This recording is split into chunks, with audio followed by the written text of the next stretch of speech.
만나는 시간입니다.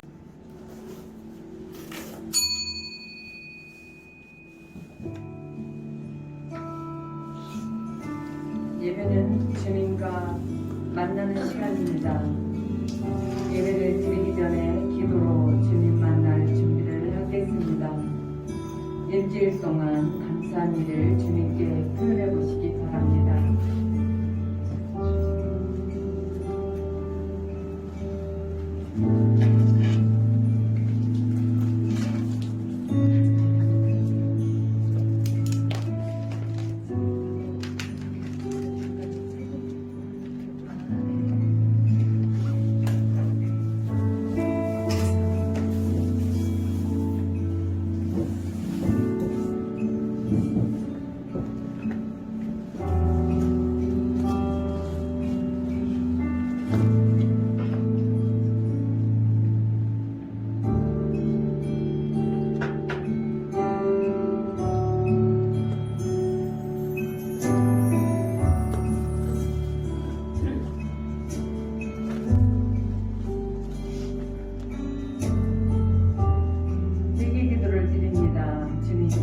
무엇을 회개할까요? 라고 성령님께 여쭤보시고 죄를 깨닫게 해달라고 기도하시기 바랍니다.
기도를 드립니다.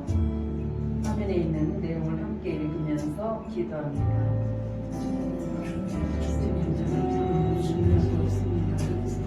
주님이 부지런히 찾을 수 없습니다. 주님의 시간을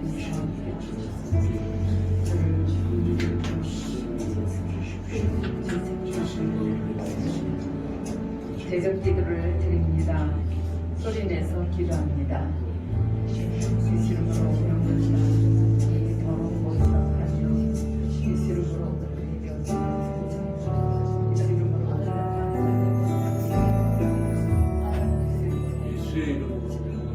예수의 이름으로 예배의 나아갈죠.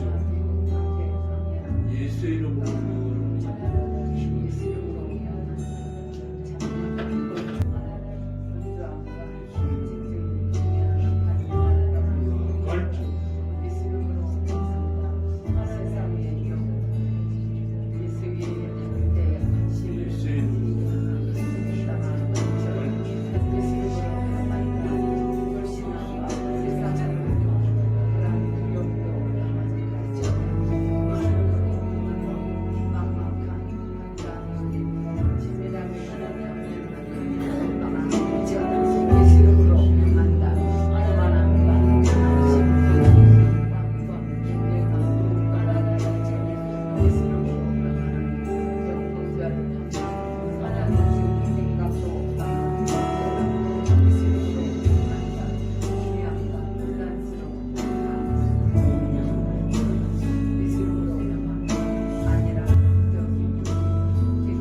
예배에 집중하게 해달라고 또 주님의 음성을 듣는 귀한 시간 되게 해달라고 통성으로 부르짖어 기도합니다. 주님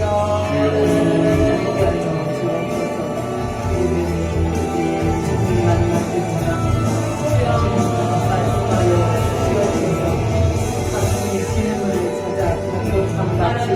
내 영혼이 주님을 찾기 간구합니다. 주님 이 시간에 함께하시고 주시옵소서. 주님 만나기로 원합니다. 주님의 세미한 음성을 보기로 원하오니 은혜를 베풀어 주시옵소서. 주님 만나게 하여 주옵소서. 주님 만나야 저 삽니다. 주님 저를 붙들어 주시고 이 시간에 주님 만나도록 주님 역사하여 주옵소서. 예수 이름으로 기도하옵나이다. 아멘. 찬양을 드리겠습니다.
할렐루야. 하나님의 탄생하심을 다시 한번 기쁨으로 하나님의 영광 돌리겠습니다.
주께 경배드리세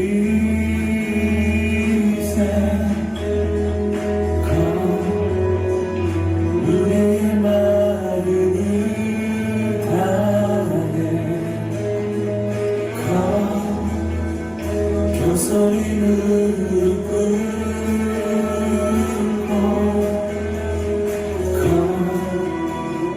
우리 하나님 앞에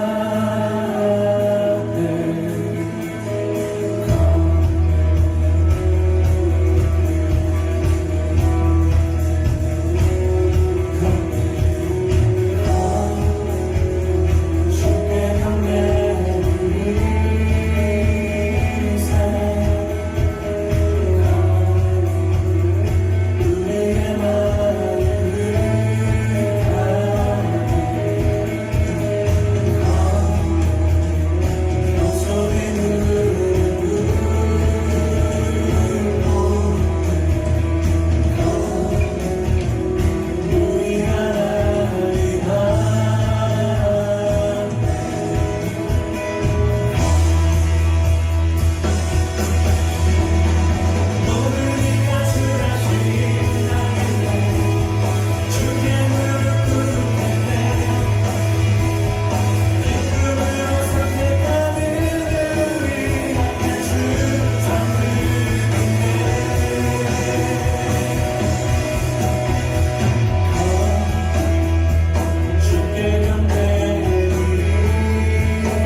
주난데 엎드려 절하세 엎드려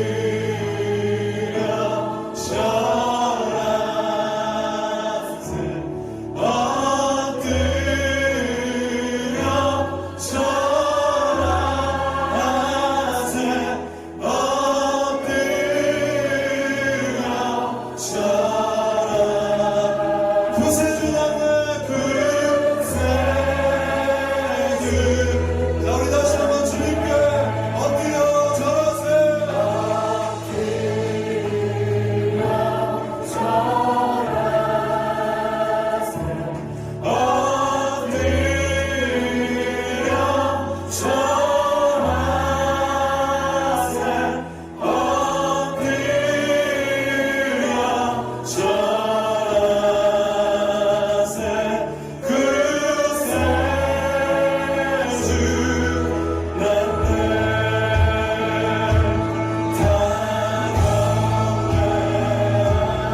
자 우리 주님께 다 경배하자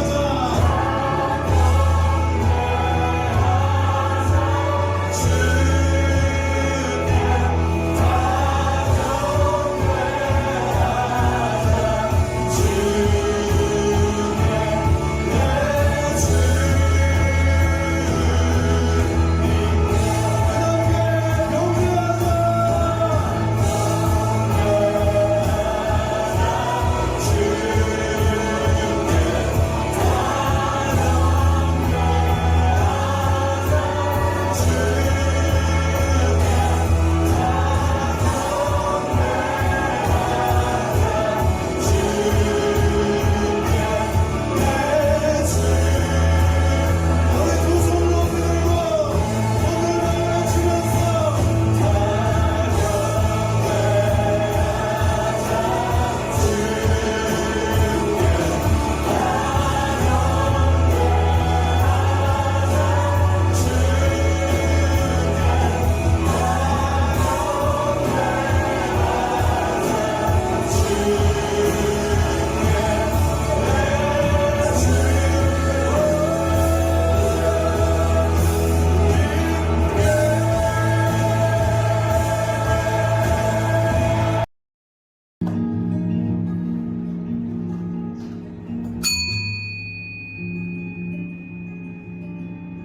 찬송하리로다. 이스라엘의 하나님이여 그 백성을 돌보사 속량하시며 우리를 위하여 본의 불을 그 종 다윗의 집에 일으키셨으니 이것은 주께서 예로부터 거룩한 선지자의 입으로 말씀하신 바와 같이 우리 원수들에게서와 우리를 미워하는 모든 자의 손에서 구원하시는 일이라. 우리 조상을 긍휼히 여기시며 그 거룩한 언약을 기억하셨으니 곧 우리 조상 아브라함에게 하신 맹세라. 우리가 원수의 손에서 건지심을 받고 종신토록 주의 앞에서 성결과 의로 두려움 없이 섬기게 하리라 하셨도다. 이는 우리 하나님의 긍휼로 인함이라. 이로써 돕는 해가 위로부터 우리에게 임하여 어둠과 죽음의 그늘에 앉은 자에게 바치고 우리 발을 평강의 길로 인도하시리로다. 그러므로 주께서 친히 징조를 너희에게 주실 것이라. 보라, 처녀가 잉태하여 아들을 낳을 것이요 그의 이름을 임마누엘이라 하리라. 아멘.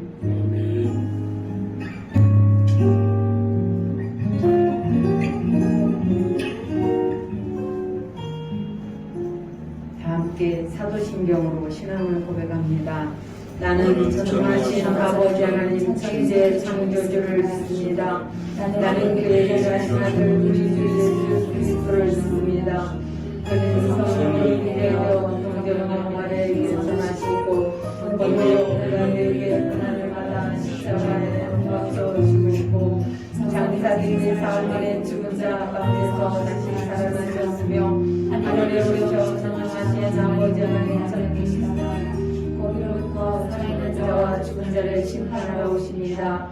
나는 성령님이며 거룩한 공교회와 성교의 교제와 죄를 사하는 것과 몸의 부활과 영생을 믿습니다. 아멘. 아멘. 찬송가 118장 영광나라 천사들아를 찬양드리겠습니다.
창세기 41장 51절 52절을 다 함께 읽겠습니다.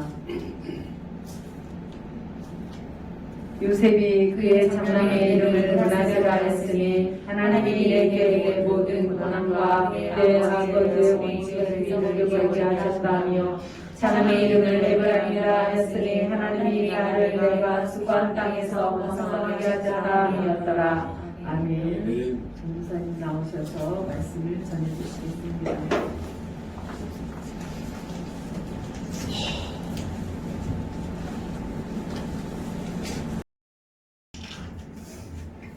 자가격리 때문에 몇 분이 안 오시니까 교회가 꽉 찬 것 같진 않네요. 네.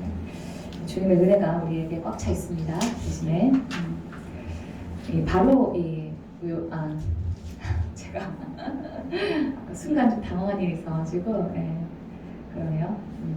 자, 우리 감옥에서 바로왕의 술 맡은 신하를 섬기던 그 요셉은 술 맡은 신하의 꿈을 해석해주고 난 다음에 자신을 감옥에서 꺼내달라 이렇게 부탁을 합니다.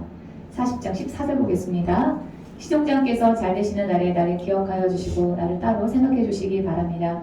그리고 바로에게 나의 사정을 말씀드려서 나도 이 감옥에서 풀려나게 해주시기를 바랍니다. 여기서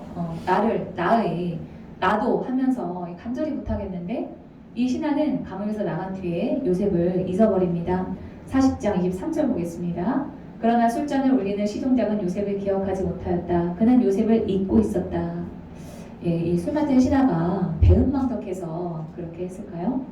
사람이 감옥에 있을 때는 아주 그 사람이 어려운 때에 살면서 가장 어려운 때 그런 것을 의미합니다. 자신이 힘들었던 때 자신을 곁에서 섬겨주고 또 꿈에서까지 해줘서 자신의 그 고민과 염려를 덜어주고 소망을 줬던 이 요셉의 은혜를 어떻게 잊을 수가 있을까요? 아마 사정이 있었을 것입니다. 술 맡은 신하는 감옥에서 나왔지만 그 사람과 함께 감옥에 들어갔던 떡 맡은 신하는 목이 잘려서 참수가 돼서 불명예스럽게 죽습니다.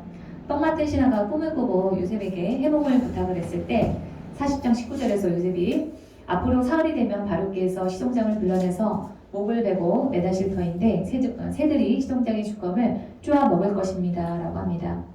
근데 며칠 후에 이 일이 그대로 이루어졌습니다. 떡 맡은 신하가 받은 형벌은 죽임당한 죄수의 시신을 땅에 묻지 않고 나무 기둥에 메워서 죽음에 더해서 부끄러움을 더하는, 수치를 더하는 그런 극형이었습니다. 이게 무슨 의미냐면은 산 사람들이 죄인의 시체를 땅에 묻지 않음으로써 자신이 살고 있는 땅을 오염시키지 않겠다, 이런 의미입니다. 죄인은 저주받은 사람이니까 자신이 사는 그 축복의 땅에 그 죄인의 시체를 묻지 않고 그 시체를 새들이 먹어서 없앰으로써 그 저주로부터 자신의 땅을 지키겠다라고 하는 그런 뜻이 있는 것이 이러한 벌의 의미입니다. 바로왕이 떡 맡은 신하에게 이런 벌을 내린 것은 떡 맡은 신하의 시체조차도 바로왕이 경멸할 정도로 이 떡 맡은 신하가 중죄를 지었다라고 하는 그런 뜻입니다.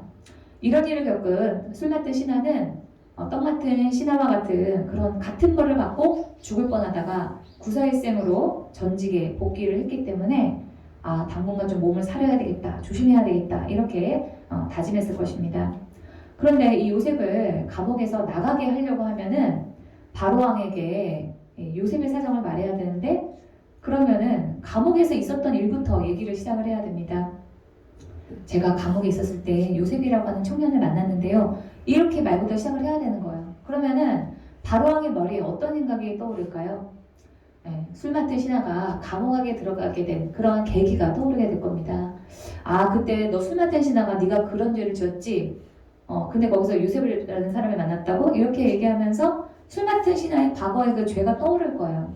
그러면은 이 바로왕이 술 맡은 신하를 좋은 마음으로 대하겠습니까? 이전에 지었던 잘못을 잊어버려도 시원치 않은 마당에 생각을 하면은 술 맡은 신하에게 불리하겠죠. 그래서 이 술 맡은 신하는 과거의 일을 말해서 다시 한번 자신의 잘못을 깨닫게 되는 그런 일이 일어나기를 원하지 않았을 것입니다. 요셉과 같이 그저 노예라고 하는 하찮은 신분을 가진 그 이방인 때문에 자신의 목숨을 걸고 왕에게 말할 사람이 몇이나 되겠습니까? 술 맡은 신하도 자신의 처지를 생각하면 요셉을 어떻게 해줄 수 없었던 것입니다. 그렇게 요셉은 잊혀진 사람이 되었습니다. 형제들에게 버림받아 아버지에게 돌아갈 길은 요원해 노예와 제수라고 하는 그 삶은 끝이 없는 것처럼 보여. 타국에서 그나마 열심히 일했는데 모든 기대가 다 꺾이고 이제는 잊혀진 사람까지 되었습니다. 요셉은 신변미관하기에 딱 좋은 그런 상황이었습니다. 하나님이 안 계신 것처럼, 하나님이 있더라도 자신의 삶에는 절대로 역사하지 않는 것처럼 그렇게 느껴졌고 모든 사람들에게 그렇게 보여졌을 것입니다.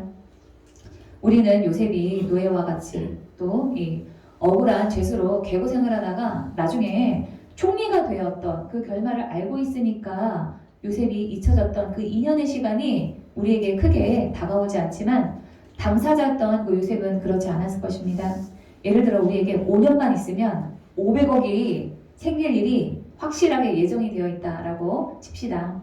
지금은 아무리 힘들어도 얼마든지 견딜 수가 있습니다. 5년만 참으면 되니까요.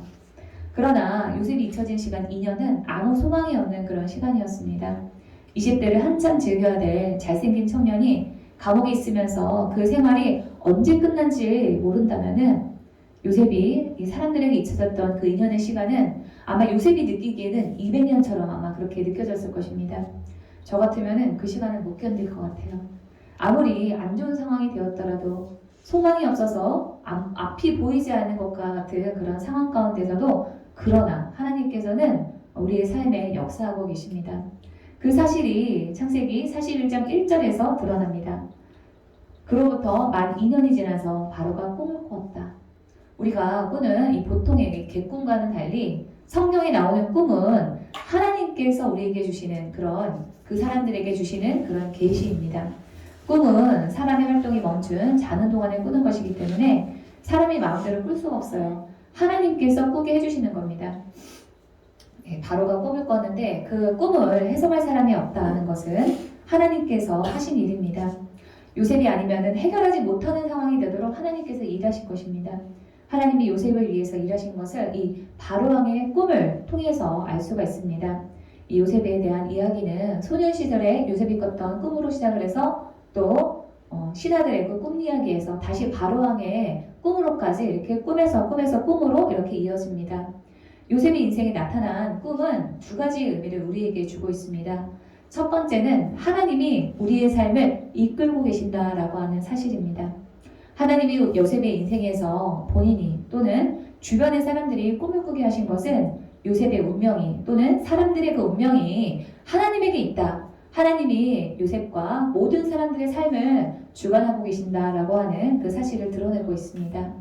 요셉이 소년기에 꾼 형제들이 자신에게 절하는 그런 꿈은 요셉의 일생 그 전반에 대한 그런 계시였습니다.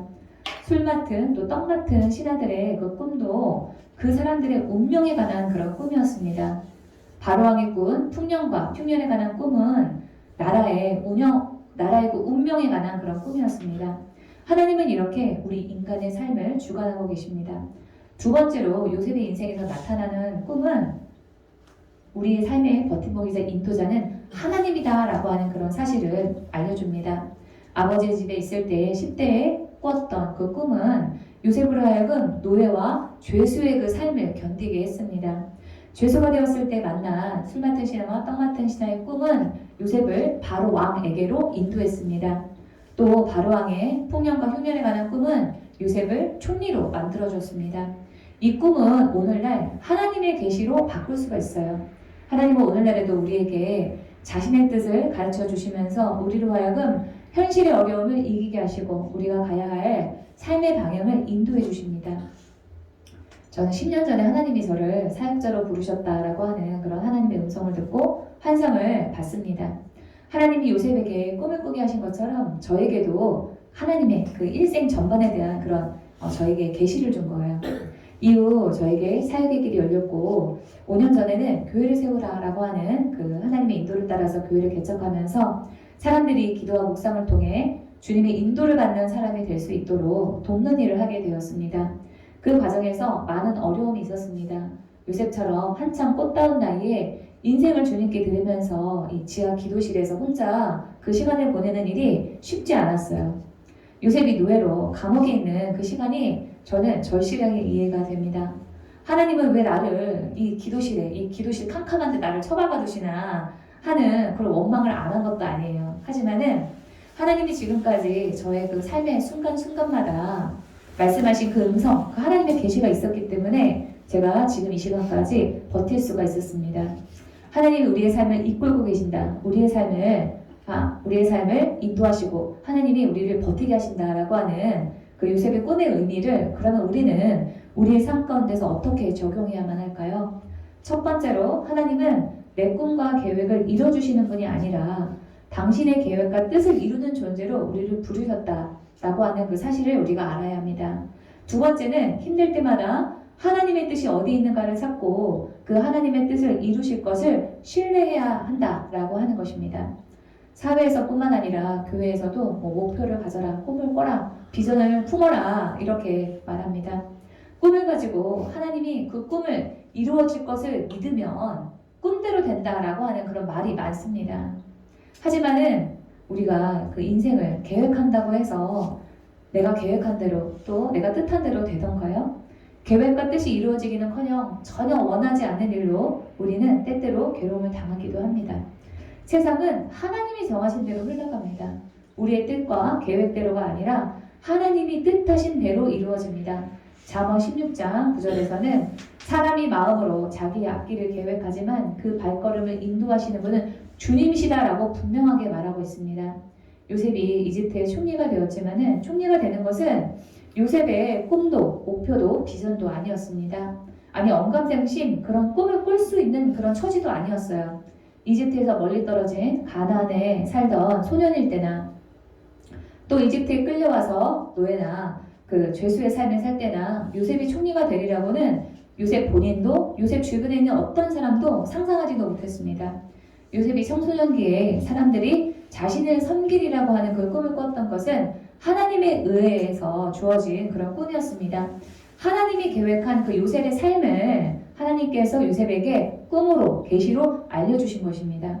그러므로 요셉의 꿈을 성공을 향한 비전을 가져라 이렇게 얘기를 한다면은 그거는 성경을 잘못 해석한 겁니다. 꿈꾸는 주체는 우리 사람이 아니라 하나님이십니다. 목표나 비전은 내가 만드는 게 아닙니다. 하나님이 우리로 하여금 가지게 해주시는 것입니다.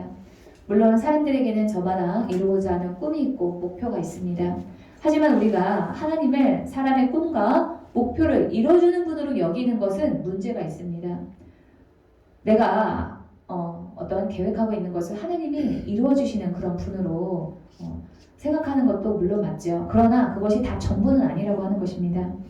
그렇게 되면은 내가 내 인생을 계획하고 이끌어가는 신이고 하나님은 보조자 또는 도와주는 분으로 불과한 분으로 여기는 것은 아닌가. 그것을 우리가 좀 생각을 해봐야 돼요. 그것은 기독교의 신관이 아니라 미신을 믿는 그 사람들의 신관입니다. 기독교의 하나님은 사람의 뜻을 이뤄주는 도구가 아니세요. 하나님이 우리의 꿈과 목표를 이뤄주는 도구가 아니라 우리가 하나님의 뜻과 계획에 맞춰서 살아가는 하나님의 도구입니다. 사람은 교회를 다니거나 다니지 않거나 모두 하나님의 뜻과 계획을 이루는 존재로 창조되었습니다.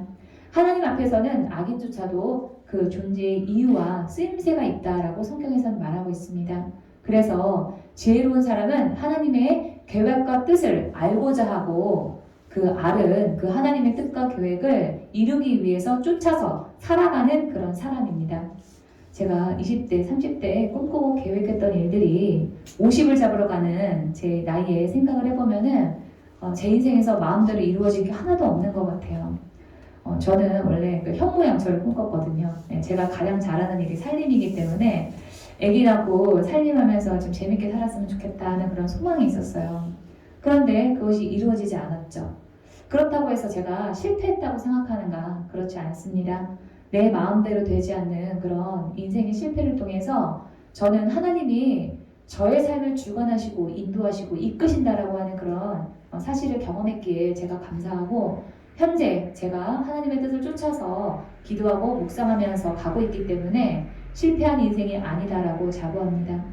요셉은 사람의 눈으로 봤을 때 꼬인 인생처럼 보일 때에도 변함없이 하나님의 뜻을 쫓아서 살았습니다. 보디발의 아내가 동침하자고 유혹할 때도 내가 어떻게 이 큰 악을 행해서 하나님께 죄를 짓냐고 하고 술 맡은 신하가 꿈으로 인해서 고민할 때도 해석은 하나님께 있다 하고 바로왕을 만났을 때도 하나님이 답을 주실 것이다 라고 하면서 계속 하나님의 뜻을 쫓아서 산 것을 우리가 알 수가 있습니다. 그랬기 때문에 요셉이 총리가 되어서 세상에서 잘 먹고 잘 살게 되었다. 그 말씀을 드리려고 하는 것은 또 아닙니다. 요셉이 총리가 된 것을 세상적인 의미에서 잘 나가는 사람, 성공한 사람이 된 것으로 해석하면 안 됩니다. 총리가 된 것은 사실 하나님 앞에서는 아무것도 아니에요. 영원히 총리만 하고 살 건 아니잖아요. 출애굽기에 보면은 요셉을 알지 못하는 왕이 이 이집트를 다스리게 되었다라고 출애굽기 1장 8절에서 말하고 있습니다. 아무리 요셉이 바로왕 다음 가는 그런 권세를 누려고 있었을지라도 그것은 아주 일시적인 일이었고 얼마 있지 않으면 잊혀지게 되는 그런 존재가 사람입니다. 요셉이 총리가 된 일에 대해서 우리는 요셉이 하나님의 계획과 뜻을 이루는 사람이 되었다라고 해석을 해야 됩니다. 요셉 당시에 이집트라고 하는 강대국을 흉년의 기간 동안에 지도하고 더불어서 가나안에서 흉년으로 고통받고 있었던 그 야곱의 가족을 흉년에서 구원하고 또 나중에 야곱의 가족이 큰 이스라엘 민족이라고 하는 그런 큰 민족을 이루기까지 이집트에서 그 역할을 할 사람이 필요했는데 거기에 요셉이 충실하게 하나님의 뜻을 쫓아서 하나님의 계획을 이루는 사람이 되어서 준비되어 있었던 것입니다. 그래서 요셉이 총리가 되었던 거예요. 요셉이 하나님의 계획과 뜻을 쫓아서 살았기 때문에 요셉이 하나님의 계획과 뜻을 이루는 존재가 되었다라고 요셉의 삶을 정리할 수가 있습니다.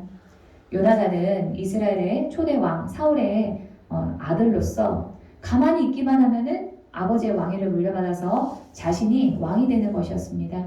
그러나 요나단은 다윗이 왕이 되는 것이 하나님의 뜻이다 라고 하는 그 사실을 알았습니다. 그래서 사무엘상 23장 17절에서 이렇게 말합니다. 전혀 두려워하지 말게. 자네를 해치려는 나의 아버지 사울의 세력이 자네에게 미치지 못할 것세. 자네는 반드시 이스라엘의 왕이 될 것세. 나는 자네의 버금가는 그 두 번째 가는 자리에 앉고 싶다. 이렇게 말합니다. 그래서 요나단은 하나님의 뜻을 쫓아서 다윗이 왕이 될 수 있도록 돕습니다. 그런 요나단이 왕이 되지 못하고 전쟁 가운데서 단명했다고 해서 요나단의 인생이 실패한 인생이라고 말할 수 있는가? 그렇지 않습니다. 요나단은 하나님의 뜻을 쫓아서 권력욕, 사심을 내려놓은 의인입니다. 저는 비록 왕이 되지는 못했지만 다윗만큼 대단한 사람이 요나단이다라고 생각합니다. 내 꿈과 내 목표보다 하나님의 뜻과 계획이 우선입니다. 그것이 피조물인 우리가 창조주이신 하나님 앞에서 가지고 살아야 하는 그런 태도입니다. 내 꿈과 목표가 어그러지고 세상에서는 비록 실패한 인생처럼 보인다고 할지라도 하나님의 뜻과 계획을 이루는 일에 최선을 다하고 있다면 그 사람은 하나님 앞에서 성공한 인생입니다. 하나님께서는 그 사람이 천국에 왔을 때 참 잘하였다 하는 참 착하고 충성된 종이다 이렇게 말씀하실 것입니다. 요셉의 꿈의 의미를 우리의 삶에 어떻게 적용해야 하는가 할 때 두 번째 우리가 고민해야 될 것은 우리는 힘들 때마다 하나님의 뜻이 어디에 있는가를 찾고 하나님의 당신의 뜻을 이루실 것을 신뢰해야 한다라고 하는 그런 점입니다. 요셉이 소망이 없는 어려운 상황 가운데서도 버틸 수 있었던 비결은 하나님이 꿈을 통해서 주신 계시에 있었습니다. 요셉은 술 맡은 신하가 자신을 잊어버렸던 그 2년의 세월을 잘 버텨냈습니다. 그것을 어떻게 알 수가 있는가? 바로왕이 불렀을 때 요셉은 바로 응답합니다. 창세기 41장 14절입니다. 이에 바로가 사람을 보내어 요셉을 부르매 그들이 급히 그를 옥에서 내놓은지라 요셉이 곧 수염을 깎고 그의 옷을 갈아입고 바로에게 들어가니 바로왕이 요셉을 데리고 오라고 왕궁에서 감옥으로 사람을 보냈는데 요셉이 술을 많이 마셔서 고주망태가 되었거나 아니면은 마약이나 대마초 같은 거를 했다거나 아니면 극단적인 선택을 했다면은 요셉이 바로왕의 부름에 이렇게 바로 응답할 수 있었을까요? 요셉은 바로왕이 오라고 할 때 급히 가도 아무 지장 없이 완벽하게 준비가 되어 있었습니다.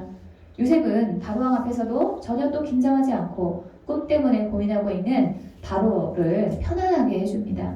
그만큼 여유가 있었다는 뜻입니다. 전혀 여유라고는 기대할 수 없는 인생의 밑바닥이라고 할 수 있는 그런 환경 가운데서 어떻게 요셉은 제정신을 유지하고 여유롭게 다른 사람을 도리어 편안하게 해주는 그런 사람이 되었을까요? 그것은 낙심이 되는 순간마다 소망을 하나님께 두고 마음을 지켰기 때문입니다. 하나님께 소망을 둔다라고 하는 것은 하나님이 살아계시며 전능하시다는 그 사실을 믿고 하나님이 내 삶 가운데에서도 반드시 역사하실 것을 신뢰하는 것입니다. 내가 지금은 노예요. 억울한 감옥살이를 하고 있지만 하나님이 살아계셔서 내 삶을 보고 계시며 일하시며 내가 생각하지도 못한 기적을 나에게 베푸실 것을 요셉은 믿었기 때문에 최악의 상황에서도 정신줄을 놓지 않고 있을 수 있었습니다. 하나님이 살아계시고 전능하신 줄은 알지만 내 삶 속에서 역사하실지는 모르겠다 하는 그런 사람들이 많습니다. 기적은 다른 사람에게 또는 책에서나 일어나는 일이지 내 삶 속에서 과연 일어날까 하고 의심하는 그런 경우가 많습니다. 제가 며칠 전에 저희 교회에 기도 묵상 강의에 오신 지 한 달 반 정도 된 집사님하고 통화를 했는데 이 집사님이 이런 말씀을 하시더라고요. 저희 교회에서 성도님들의 간증을 이렇게 몇 개 들었잖아요. 근데 이분이 그런 간증은 책에서만 보는 줄 알았다는 거예요. 그런데 눈앞에 있는 사람이 자기 앞에서 책에서만 있었던 일 같은 그런 일을 간증을 하니까 놀랍다 이렇게 말씀하셨습니다. 하나님의 음성을 듣고 하나님을 깊이 경험하는 사람이 드물기 때문에 간증을 들으면은 과연 그런 일이 실제로 나에게도 일어날까? 실제로 그런 일이 있을까 하는 의문을 가지는 사람들이 많습니다. 그것은 꼭 사무엘이 어렸을 때와 같은 그런 분위기예요. 자, 사무엘상 3장 1절 보겠습니다. 어린 사무엘이 엘리 곁에서 주님을 섬기고 있을 때이다. 그때에는 주님께서 말씀을 해주시는 일이 드물었고 환상도 자주 나타나지 않았다. 이 사무엘의 시대나 지금이나 주님께서 말씀해 주시는 일이 드물고 환상도 나타나지 않은 까닭은 사람들이 하나님의 음성을 듣고자 하지 않고 하나님이 보여주시는 환상을 보고자 하지 않기 때문입니다. 제가 기도 묵상 강의를 하면서 보니까 주님의 말씀과 이 환상을 듣고 보기를 소원하기만 하면은 주님께서는 언제나 응답하시는 분입니다. 주님의 말씀을 듣고 환상 보기를 소원하는 그 사람의 간구를 하나님이 외면하는 경우를 단 한 번도 본 적이 없어요. 20대부터 70대까지 가르쳐봤는데 그것은 다 동일하게 나타나는 현상이었습니다. 성경의 하나님이나 지금 우리 삶에 역사하시는 하나님이 변했다라고 하는 구절을 성경에서 혹시 보신 분 계십니까? 하나님은 어제나 오늘이나 영원토록 동일하다라고 성경은 말합니다. 하나님이 변하지 않았으면 우리의 마음이, 우리의 심령이 변한 거예요. 우리가 하나님의 음성을 듣는 것을, 또 하나님의 환상을 보여주시는 것을 들으려고 하지 않고 보려고 하지 않기 때문에 볼 수 없고 들을 수 없는 것입니다. 우리가 하나님이 일하지 않을 거라고, 하나님의 기적은 일어나기 힘들다고 우리가 지레 짐작하고 포기하고 사니까 경험하지 못하는 것입니다. 성경은 하나님이 기적을 일으키시는 분이다 라고 하는 그 사실을 간증하는 그 내용으로 가득합니다. 불가능한 일이 가능하게 되고 사람의 생각을 초월해서 기적을 만들어내신 그 사건들을 다 말하려고 하면은 그 시간이 계산이 안 될 정도로 많습니다. 그러나 요즘 우리는 하나님이 일하시며 하나님이 기적을 일으키는 분이라고 하는 그 사실을 얼마나 받아들이고 믿고 사는가, 그것을 되돌아봐야 합니다. 하나님이 일하실 것이며 기적을 일으키시리라고 기대하지 않는 것, 그것은 불신앙입니다. 내 삶에도 요셉이 그 삶에서 일어난 일과 같은 그런 기적이 일어날까 하고 의심하는 것, 그것은 불신앙입니다. 요셉이 노예와 제수의 삶에서 총리가 되는 기적이 일어났다면 내 삶에서도 가능해 라고 믿는 것이 하나님 앞에서 온전한 그런 믿음입니다. 이스라엘 백성들은 출애굽 후에 광야에 있으면서 하나님을 의심했어요. 하나님의 그 능력을 의심했습니다. 78편 19절 보시면은 그들은 하나님을 거스르면서 하나님이 무슨 능력으로 이 광야에서 먹거리를 공급할 수 있으랴, 하나님이 무슨 능력으로 할 수 있을까, 그 말에 대해서 성경에서는 하나님을 거슬렀다 이렇게 말하고 있어요. 하지만 하나님께서는 이스라엘 백성들에게 만나를 내려주셨습니다. 시편 78편 20절에 보시면 그는 여기 하나님이시죠. 바위를 쳐서 물이 쏟아나오게 하고 그 물이 강물이 되게 하여 세차게 흐르게는 하였지만, 이 사람들이 그 전에 하나님이 베푸시는 기적을 경험하지 않은 것도 아니에요. 홍해가 갈라지는 것도 봤고 그 다음에 바위를 쳤을 때 물이 나오는 것도 봤습니다. 그런 기적을 봤음에도 불구하고 이 사람들은 그가 어찌 자기 백성에게 밥을 줄 수 있으며 고기를 먹일 수 있으랴 하고 말하였다. 하지만 하나님께서는 또 메추라기를 동풍을 통해서 불게 하셔가지고 다 먹이셨죠. 광야는 원래 물을 구하기가 어렵고 먹을 것도 없고 농사 지을 수도 없는 곳입니다. 불가능으로만 가득한 곳이 광야예요. 하지만 이스라엘 백성들이 출애굽 이후에 광야에 있던 40년 동안 단 한 사람도 물이 없어서 목말라서 죽거나 또 배가 고파서 먹을 것이 없어서 죽은 사람이 한 사람도 없었습니다. 그 사람들은 모두 다 하나님의 그 일하심에 대한, 하나님이 기적을 일으킬 것이다 라고 하는 그 사실에 대한 신뢰가 없어서, 믿음이 없어서 죽었습니다. 하나님은 기적을 베풀까라고 의심했던 이스라엘 백성들에게 화를 내셨어요. 주님께서 듣고 노하셔서 야곱을, 여기서 말하는 야곱은 이스라엘 백성이죠. 불길로 태우셨고 이스라엘에게 진노하셨다. 그들이 하나님을 믿지 않고 그의 구원을 신뢰하지 않았기 때문이다. 우리도 그렇지 않을까요? 살아계시고 전능하신 하나님이 지금의 어려움에서 나를 구원해주지 않으실 거다라고 은연중에 믿고 있는 건 아닙니까? 대놓고 말하진 않겠죠. 그러나 우리 마음에 계속 기쁨이 없고 염려가 되고 하는 것은 내가 이 사실을, 하나님이 내 삶 가운데서 나에게 기적을 베푸시고 나를 구원하실 거야 라고 하는 그런 믿음이 없기 때문에 우리 안에 염려가 되고 기쁨이 없는 것은 아닌가 하는 것입니다. 제가 지난 주일에 강의를 마치고 밤 10시 반쯤에 퇴근을 했어요. 그래서 이제 그때 가가지고 저녁을 제가 먹거든요. 근데 먹고 12시가 넘어서 누웠어요. 그랬는데 저희 어머니가 그 오밤중에 다시 교회에 가야 된다는 거예요. 그래서 왜 그러냐 하고 보니까 저희 교회가 이 수돗물을 틀어놔야 되는 거예요. 영하 한 4도 이하만 떨어지면은 수돗물을 틀어놔야 되는데 그걸 깜빡 잊고 그냥 온 거예요. 그래서 이 뉴스 검색을 해보니까 영하 7도예요. 만약에 바람 불면은 영하 10도 이하로 떨어지고 막 이럴 수도 있는 가능성이 있는 거예요.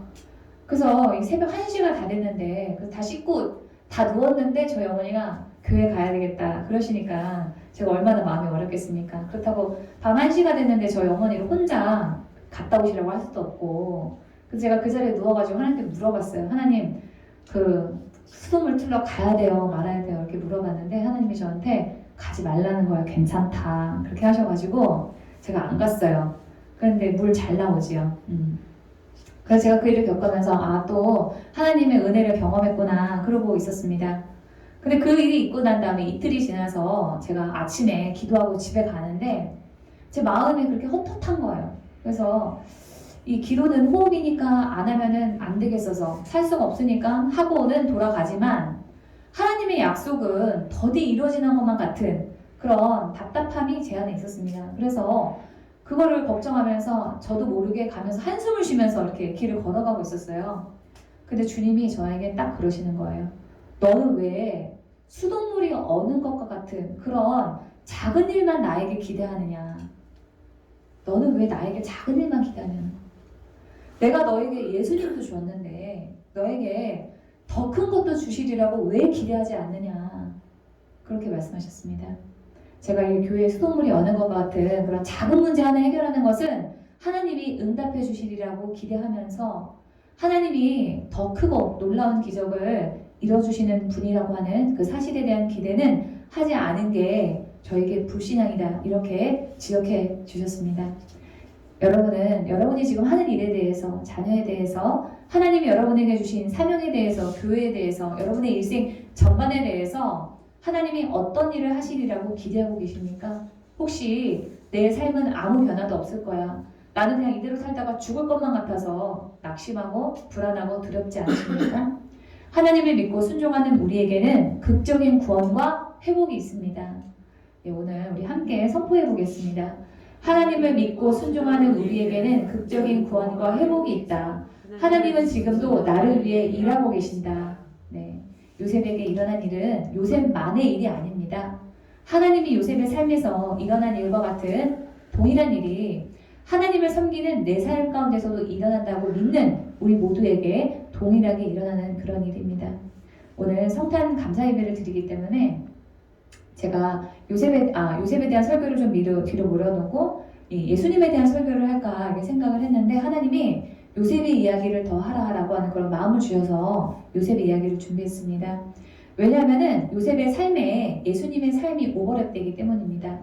이 요셉은 잘못 없이 노예가 되어서 사람들을 섬겼고 죄 없이 죄수가 되었습니다. 그 일은 예수님께서 아무 잘못 없이 신에서 인간으로 격화가 돼서 사람들을 섬기고 죄 없이 십자가형을 받았던 그 죄수가 되는 일과 같습니다. 요셉의 옆에 있던 술 맡은 신하는 구원을 받고 떡 맡은 신하는 죽임을 당한 것은 예수님의 십자가의 오른편에 있던 강도는 구원을 받고 왼편에 있던 강도는 구원받지 못한 일과 같습니다. 요셉이 노예와 죄수로 낮아졌다가 총리가 되어서 높아진 일은 예수님께서 십자가형을 받아 낮아졌다가 부활하셔서 하나님의 오른편 보좌에 앉는 영광을 받으신 일과 같습니다. 요셉이 이집트인만이 아니라 그 당시에 고대 근동 지역의 모든 사람들을 흉년에서 가뭄에서 건져낸 구세주가 된 일은 예수님께서 우리 인류 모두의 구원자가 되신 일과 같습니다. 요셉의 삶은 예수님의 삶을 그대로 보여줍니다. 요셉의 삶과 예수님의 삶에 고난이 공통적이었듯이 예수님을 따라서 사는 우리의 인생 가운데서도 고난은 피할 수가 없습니다. 그러나 하나님을 믿고 순종하는 우리의 삶에 고난은 끝이 아니에요. 예수님의 삶 가운데서 십자가 고난이 끝이 아니었던 것처럼 요셉의 삶 가운데서 고난이 끝이 아니었던 것처럼 우리의 삶 가운데서도 고난은 끝이 아닙니다. 요셉이 총리가 된 뒤에 풍년의 때에 아들 둘을 낳습니다. 그것이 오늘 본문 41장 50절부터 52절까지예요. 흉년이 들기 전에 요셉에게 두 아들이 나되 곧 오느 제사장 보디베라의 딸 아스낫이 그에게서 낳은지라. 요셉이 그의 장남의 이름을 므낫세라 하였으니 하나님이 내게 모든 고난과 내 아버지의 온 집의 일을 잊어버리게 하셨다며 차남의 이름을 에브라임이라 하였으니 하나님이 나를 내가 수고한 땅에서 번성하게 하셨다 함이었더라. 네, 요셉의 맏아들의 이름을 잊어버리다라고 하는 그런 뜻으로 므낫세라고 지었습니다. 그 이름에는 하나님께서 지금까지 내가 겪어온 모든 고통을, 그 과거의 고통을 다 잊어버리게 하셨다.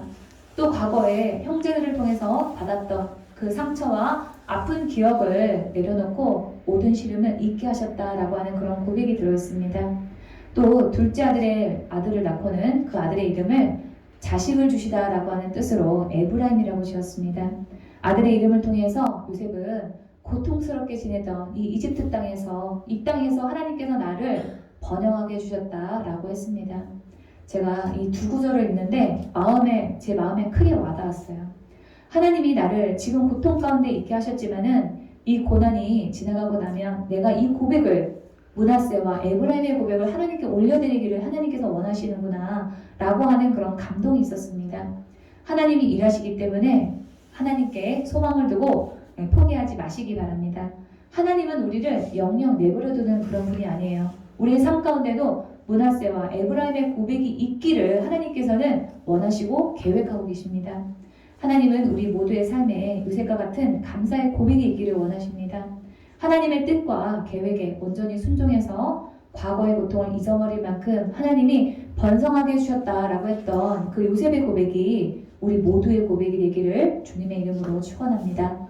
오늘 하나님의 음성을 들으면서 말씀을 마치겠습니다.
치유와 회복을 위해서 기도합니다. 본인의 일터와 사업을 위해서 또 진로인재를 돌파를 위해서 아프신 분을 치유를 위해서 각자에게 처한 개인적인 문제를 위해서 주여 삼창 부르고 통성으로 기도합니다. 주여 주여 주여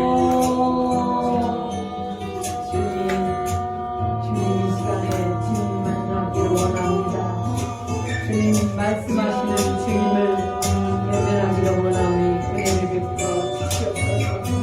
주님, 이 시간에 단속 문제가 있습니다.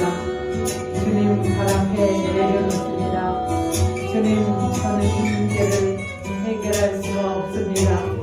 주님 은혜로 해결하여 주옵소서. 수고하고 무거운 짐진 자들아 다 내게로라. 내가 너희를 치게 하리라. 주님 약속하시지 않으셨습니까? 주님 그 약속이 저의 약속이 되게 하여 주옵소서. 주님 이 시간에 말씀하여 주시옵소서. 주님 저는 직장 사업의 문제를 해결할 수가 없습니다. 주님, 이 사업이 번창하기를 원하오니 은혜를 베풀어 주옵소서. 주님, 사업이 그 자리에 있는 것은 주님이 원하시는 것이 아닙니다. 날로 성장하고 발전하여서 주님의 뜻이 이루어지기를 원하오니 은혜를 베풀어 주시옵소서. 가지고 온 이 문제를 통하여서 주님 만나기를 원하오니 주님이 일하여 주시옵소서. 일하시는 주님을 만나기를 원합니다. 주님 역사하여 주옵소서. 주님이 일하여 주시옵소서.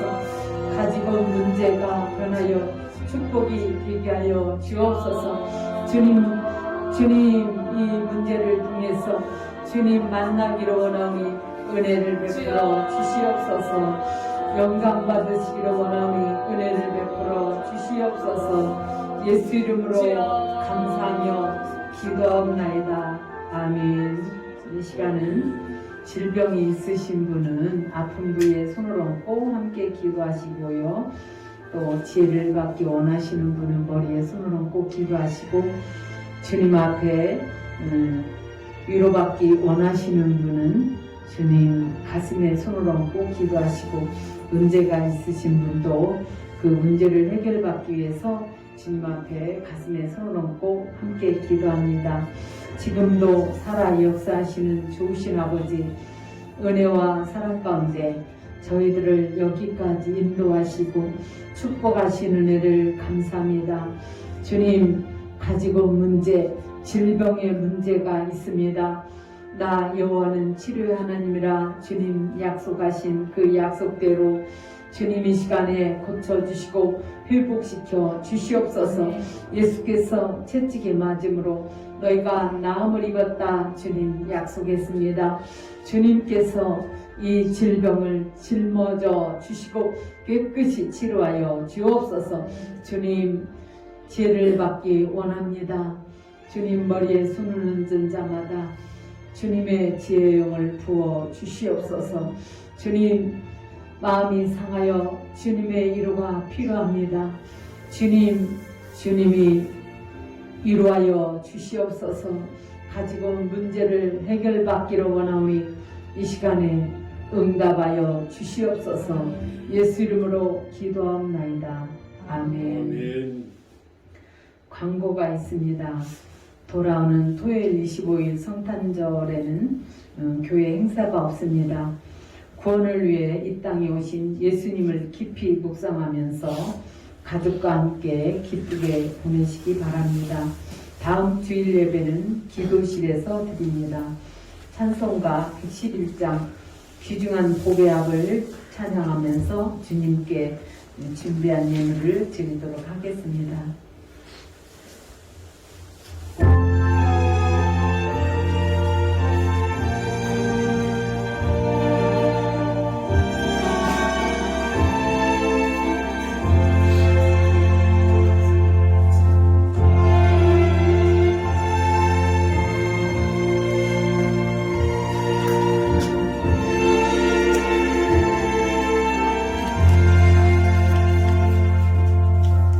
기도해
허락하셨어도 그 고난은 우리를 곤란하게 함의 목적이 있는 것이 아니라 성숙과 변화의 계기를 주고자 하시는 주님의 사랑의 선물입니다. 주님이 십자가 고난을 지신 것과 같이 우리가 하나님의 뜻에 순종하면서 하나님의 일하심을 기대하면서 고난을 감당할 때 주님이 부활하시고 영광 받으신 일과 같은 기적이 우리 삶 가운데 일어날 것입니다. 요셉이 고난을 이기고 난 다음에 하나님이 나의 지난 날의 고통을 잊어버리게 하셨다. 나를 번성하게 하셨다고 했던 고백과 같은 간증을 우리 모두가 하게 하여 주옵소서. 성탄절을 이 세상의 유흥에 젖어서 보내지 않고 주님이 이 땅에 왜 오셨는지를 되새기고 주님에 대한 감사와 주님이 주신 기쁨으로 울며 신앙이 회복되는 귀한 시간이 되게 하여 주옵소서. 주님께 온전한 10의 1조와 성탄 특별 감사 예물과 주일원물을 주님께 드립니다. 자원하는 마음과 기쁨으로 드리는 헌신을 주님께서 받으시고 축복하시되 우리의 삶과 가정과 하는 일에 축복하여 주옵소서. 예수 이름으로 감사하며 기도합나이다. 아멘. 아멘.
이제는 우리 주 예수 그리스도의 은혜와 하나님 아버지의 지극하신 은혜와 성령의 내주 교통 역사하심이 이제로부터 영원토록 기도의 집 교회와 성도들이 함께할지어다. 아멘. 아멘.